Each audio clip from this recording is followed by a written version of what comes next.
উস্কানি না দিয়ে দেশ ও জাতির স্বার্থে সাম্প্রতিক রাজনৈতিক পরিস্থিতি নিয়ে বিএনপিকে সরাসরি দ্বিপাক্ষিক আলোচনার আহ্বান জানিয়েছেন জামায়াতে ইসলামের নায়েবে আমির ডাক্তার সৈয়দ আবদুল্লাহ মোহাম্মদ তাহের। সন্ধ্যায় রাজধানীর মগবাজারে আল ফাতাহ মিলনায়তনে বিদ্যমান রাজনৈতিক পরিস্থিতি নিয়ে সংবাদ সম্মেলনে এই আহ্বান জানিয়েছেন তিনি। একই সাথে জামায়াত কোন কোন পয়েন্টে মিথ্যাচার করেছে বিএনপি মহাসচিবের কাছে এর ব্যাখ্যা চেয়েছেন তিনি। বিদ্যমান রাজনৈতিক পরিস্থিতি নিয়ে জামায়াতে ইসলামীর সংবাদ সম্মেলন। এতে একাই কথা বলেন দলের নায়েবে আমির ডাক্তার সৈয়দ আবদুল্লাহ মোহাম্মদ তাহের। জামায়াত ইসলাম কোন কোন পয়েন্টে মিথ্যা বলছে এটা জাতির কাছে পরিষ্কার করতে। তিনি অভিযোগ করেন সংস্কারের ব্যাপারে শুরু থেকেই বিএনপি কম আগ্রহ দেখিয়েছে। নিজ ইচ্ছায় জুলাই সনদে সই করে এখন জামায়াতকে নিয়ে নানা মন্তব্য করছে দলটি। আমরা বুঝে শুনে যেহেতু সিগনেচার করেছি, আমরা দ্বিমত পোষণ করার কথা কোনো প্রয়োজন হচ্ছে না আমাদের। তো ওনারা হয়তো সিগনেচার আগে ঠিকমতো বুঝে শুনে করে নাই হয়তো বা, তো পরে যখন বুঝটা আসছে ওনাদের দৃষ্টিতে তখন ওনারা বিরোধিতা করছে, তো করেন।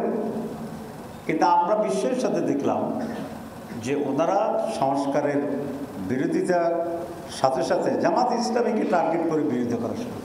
জামায়াতে ইসলামী মিথ্যাচার করছে। বিএনপি মহাসচিব মির্জা ফখরুল ইসলামের এমন মন্তব্য ও জামায়াতকে নিষিদ্ধ করা নিয়ে বিএনপি নেতাদের মন্তব্যের প্রতিবাদ জানান ডাক্তার তাহের। বলেন, জামায়াতের সমর্থন ছাড়া বিএনপি 1991 সালে সরকার গঠন করতে পারত না। একই সাথে জামায়াতের মিথ্যাচার নিয়ে ব্যাখ্যা দিতে অনুরোধ করেছেন বিএনপি মহাসচিবকে।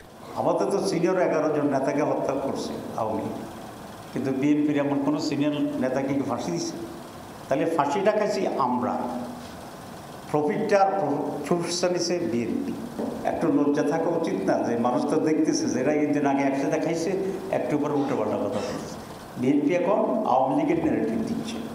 তাহলে বিএনপির সাথে আওয়ামী লীগের জামাতের পোস্টে তাহলে কোনো ডিফারেন্স থাকছে না।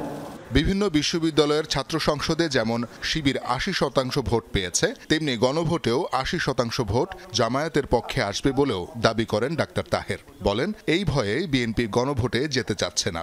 এই ইস্যুতে বিএনপিকে সরাসরি আলোচনার দাওয়াত দেন তিনি। বিএনপি যতই উস্কানি দেয়, জামাত ইসলামী বিএনপির সাথে কোনো ধরনের বিরোধ এবং ঝগড়ায় লিপ্ত হতে চায় না। আমি বিএনপিকে অনুরোধ করব, আসুন বিএনপি এবং জামাত ইসলামী আমরা একসাথে বসি, আমরা দেশের এই পরিস্থিতি নিয়ে খোলামেলা আলোচনা করি এবং একটি সুন্দর সুষ্ঠু নির্বাচন, আমাদের যে চার্টার অফ জুলাই যেগুলো আছে দেশের জন্য অত্যন্ত প্রয়োজন, সেই চার্টারের জন্য যে গণভোটের যে গণভোট, জাতীয় নির্বাচন এবং কনস্টিটিউয়েন্সি অ্যাসেম্বলি এবং এটার বাস্তবায়নের জন্য যে ইম্পিউনিটি দেওয়া হচ্ছে সেটি, যেগুলো নিয়ে আসলে সমস্যা, আপনার সব ইস্যু নিয়ে আমরা বসি।